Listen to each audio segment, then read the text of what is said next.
ఇక దాటితే కృష్ణరాజు గారు ఒక రోజున కృష్ణరాజు గారు శ్యామలాదేవి గారు నేను ముగ్గురం కలిపి ఒక ప్లేస్లో చదలవాడి శ్రీనివాసరావు కొల్లూరులో ఏషియన్ టెంబర్ ఎస్టేట్స్లో మేము మార్నింగ్ నుంచి నైట్ వరకు కలిసి ఉన్నాం. ఓకే.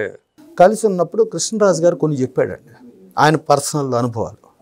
కృష్ణరాజు గారు ఏం చెప్పారంటే ఆయన కొంచెం సన్నగా హైట్గా ఉంటాడు కదా, కొంచెం ఆర్ట్ పర్సనాలిటీ. లొకేషన్లో ఒక మూల అలా ఉంటే రామారావు చూసి ఒక ఆర్ట్ పర్సనాలిటీగా ఉందని రా అన్నట. ఏంటి ఎవరు నువ్వు అన్నట్టు. అంటే నా పేరు ఇదండి. సరే ఏ ఊరు నుంచి వచ్చావు? పలానా మొగల్తూరు. ఎవరబ్బాయి అంటే పలానా జమీందార్ గారు అబ్బాయిని. జమీందార్ గారు అబ్బాయి బాబు వెరీ గుడ్ అని చెప్పని సరే అప్పుడప్పుడు వచ్చి కలుస్తూ ఉండు అన్నారంట. సరే ఓకే. ఇక దాని తర్వాత అప్పుడప్పుడు కలుస్తూ ఉండే ఇదిలో ఒకసారి కలుస్తూ వెళ్ళినప్పుడు ఏంటి నాన్నగారు ఏం చేస్తున్నారు అన్నట. సార్ నాన్నగారు వచ్చారు సార్. సరే రేపు షూటింగ్కి రమ్మను నాన్నగారిని. సార్ ఆయనకి సినిమా వాళ్ళు అంటే ఇష్టం ఉండదు సార్, నేను కూడా సినిమా ఫీల్డ్కి రావటం ఆయనకి ఇష్టం లేదు సార్, ఆయన రాడు సార్. మేం చెప్పామని చెప్పు, రేపు వేరే గెటప్ ఉంది, గెటప్ చూస్తారు నాన్నగారు రమ్మను అన్న అంట. అంటే సరే వీళ్ళు చెప్పా అంట. సరే ఆయన వచ్చా అంటాడు. వచ్చిన తర్వాత ఏం రాజుగారు కూర్చోండి అన్న అంట. అంటే సార్ నేను కాదు సార్, మీరు నుంచున్నారు, మీరు కూర్చోండి సార్. మేమేముందండి ఏదో భుక్తి కోసం మా వృత్తి కింద మేము పనిచేస్తున్న కార్మికులం. ఇది హీరోను ఈ నటన ఇదంతా అనేది కార్మికులం, మేము పనివాళ్ళం.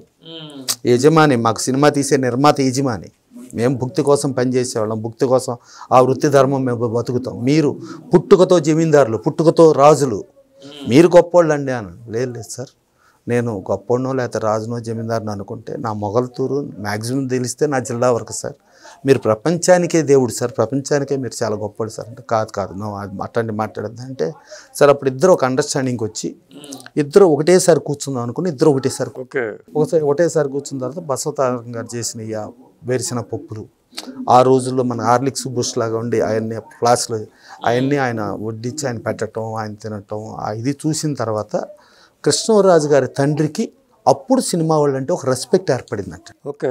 ఓ సినిమా వాళ్ళు అంటే ఇలా ఉంటారు అని చెప్పి ఇక అక్కడి నుంచి ఓకే నువ్వు యాక్ట్ చేసుకొని అంటే అంతకుముందు అయిష్టంగా కొడుకు ఇష్టానికి తప్పని పరిస్థితిలో ఒక కర్మ అనుకుని ఒప్పుకున్న మనిషి అక్కడి నుంచి ఇష్టపూర్వకంగా మారాడంట. అది మారిన తర్వాత నెక్స్ట్ కృష్ణవేణి సినిమా ప్రొజెక్షన్ ఇచ్చారంట. ప్రొజెక్షన్ రామారావుని పిలిచారంట. ప్రొజెక్షన్ ఫస్ట్ హాఫ్ అయిందంట. ఫస్ట్ హాఫ్ అయిన తర్వాత ఏం ఎంతసేపు ఉంచుతావు తొందరగా మేము అర్జెంటుగా చూడాలి సినిమా అని ఇమీడియట్ ఇంటర్వెల్ గ్యాప్ది ఎక్కువ గ్యాప్ లేకుండా వేయమన్నారంటే వేసారంట. వేసిన తర్వాత సినిమా అయిపోయిందంట. పేష్ బ్రహ్మాండమైన సినిమా చేసావు, అద్భుతంగా ఆడుతుంది, ఇది 100 రోజులు, ఈ 100 రోజుల వేడికి మేము వస్తాం అని చెప్పేసి వెళ్ళిపోయారంట. ఆ రోజు ఈయన ఒక్కడే చెప్పాడంట ఆ సినిమా సూపర్ హిట్ అని. చూసిన అందరూ యాంటీ సెంటిమెంట్తో తీసావు, నువ్వు నాశనం అయిపోతున్నావు, అసలు బుద్ధి జ్ఞానం ఉందా, నువ్వు ఇలా చేయటం ఏంటి అది ఇదని తిట్టినోళ్ళే అంటాడు. ఈయన ఒక్కడు మాత్రమే సక్సెస్ అని చెప్పారంట. సూపర్ హిట్ అయిందంట. సూపర్ హిట్ అయిన తర్వాత సరే ఆయన ఆ రోజున ఏదో గౌక్కుని అనేశారు. సరే 100 days దానికి ఆయన గెస్ట్గా పిలుద్దామని చెప్పి వెళ్ళాడంట. వెళ్తే ఆయన పొండరీకాక్షయ్య గారు తిరుక్కున్నారు ముగ్గురు కూర్చున్నారంట. ఇలా సార్ రావాలంటే పొండరీకాక్షయ్య గారు తిరుక్కున్నారు ఉండి నో మీరు వెళ్ళటానికి వీల్లేదు, మీరు భానుమతి రామకృష్ణ మనకు డేట్లు ఇచ్చింది, ఆ డేట్లో ఆవిడ కనుక ఇప్పుడు చేయకపోతే మళ్ళీ సంవత్సరానికి ఇస్తుందో 2 ఏళ్ళకి ఇస్తుందో తెలియదు, మన సొంత సినిమా ఇది ఎఫెక్ట్ అవుతాం, మీరు వెళ్ళటానికి వీల్లేదు. అవి ఏవైనా అవనే నేను ఆ పిల్లవాడికి మాటిచ్చిన ప్రకారం నేను వెళ్తా, డిస్కషన్ వద్దు, ఏ నష్టం వచ్చినా భరిస్తా, నేను వెళ్ళటమే అన్న అంట. అని నువ్వు వెళ్ళి నీ పని చూసుకోపో అన్న అంట. సరే వీళ్ళేమో వెళ్ళొద్దు అంటున్నారు, ఈయనేమో వస్తానంటున్నాడు, ఏం జరుగుద్దు అని ఒక పిల్లర్ చాటుకెళ్ళి నిలబడ్డాడంటండి.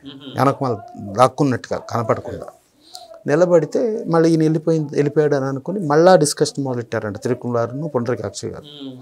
నథింగ్ డూయింగ్, మనకు జరిగే నష్టం డబ్బు నష్టం, అది మనకు ప్రాబ్లం కాదు, కానీ ఆ కుర్రోడులో నేను వస్తాను అన్నప్పుడు ఆ కళ్ళల్లో కనిపించిన ఆనందం ఉంది చూసావా, ఆ ఆనందాన్ని ఎన్ని కోట్లు పెట్టినా కొనుక్కోలేవు, నాకు ఆ ఆనందం ముఖ్యం, ఈ డబ్బు ముఖ్యం కాదు, నేను వెళ్తున్నా అని చెప్పాను. అప్పుడు అమ్మయ్య ఇది కన్ఫర్మ్డ్ అనుకుని వెళ్ళిపోయాట. వెళ్ళిపోయి తర్వాత ఆయన ఫంక్షన్ రావడానికి అరేంజ్మెంట్స్ ట్రాన్స్పోర్టేషన్ ఇవన్నీ ఎలా చేయాలి ఏంటని మళ్ళీ అడగటానికి వెళ్ళాంట.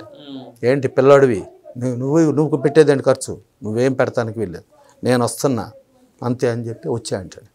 అంత దేవుడు అండి ఆయన. నేను నాగేశ్వర గారితో యాక్ట్ చేశా, కృష్ణ గారితో యాక్ట్ చేశా, సోహన్ బాబు గారితో యాక్ట్ చేశా, అందరితోనే యాక్ట్ చేశా. కానీ నాకు నేను చూసిన జీవితంలో దేవుడు అనే పేరు ఒక ఎన్టీ రామారావుకి ఇస్తానండి, ఆ దేవుడు అనే పేరు ఇంకెవరికి ఇవ్వనండి అని చాలా క్లియర్గా ఆ రోజు నాకు కృష్ణ గారి కూడా కొన్ని పర్సనల్ విషయాలు చెప్పాడు. ఆయన శోభన్ బాబు గారు, ఆయన జయలలిత ఆ పర్సనల్ విషయాలు చెప్పారు. సో ఆయన దృష్టిలో ఈవెన్ నాగేశ్వరి కూడా చెబుతూ వచ్చాయి. కానీ నేను ఇంత ప్రపంచాన్ని చూసిన ఇదిలో నేను చెబుతున్నది, నేను చూసిన దేవుడు ఒక ఎన్టీ రామారావు అండి అని చెప్పి ఒక సాటి నటుడు కృష్ణరాజు గారు చెప్పటం, ఆ కృష్ణరాజు గారికి ఇదవ్వటం నిజంగా అది మామూలు విషయం కాదు కదా. అంటే ఆ క్యారెక్టర్ పరంగా ఇప్పుడు తెలుగు వాళ్ళకి ఆయన బాలీవుడ్ ఆఫర్ రిజెక్ట్ చేశాడు, హాలీవుడ్ ఆఫర్ రిజెక్ట్ చేశాడు, ₹1 కోటి రెమ్యునరేషన్ రిజెక్ట్ చేసి ₹10,000 యాక్ట్ చేశాడు. దాని తర్వాత కుటుంబానికి రోజుకి ₹1,00,000 ఇవ్వగలిగి కుటుంబానికి ఇంకెన్నో కోట్లు సమకూర్చే పరిస్థితిలో కుటుంబాన్ని పక్కన పెట్టి తెలుగు ప్రజలే నా కుటుంబం అని చెప్పి వచ్చాడు.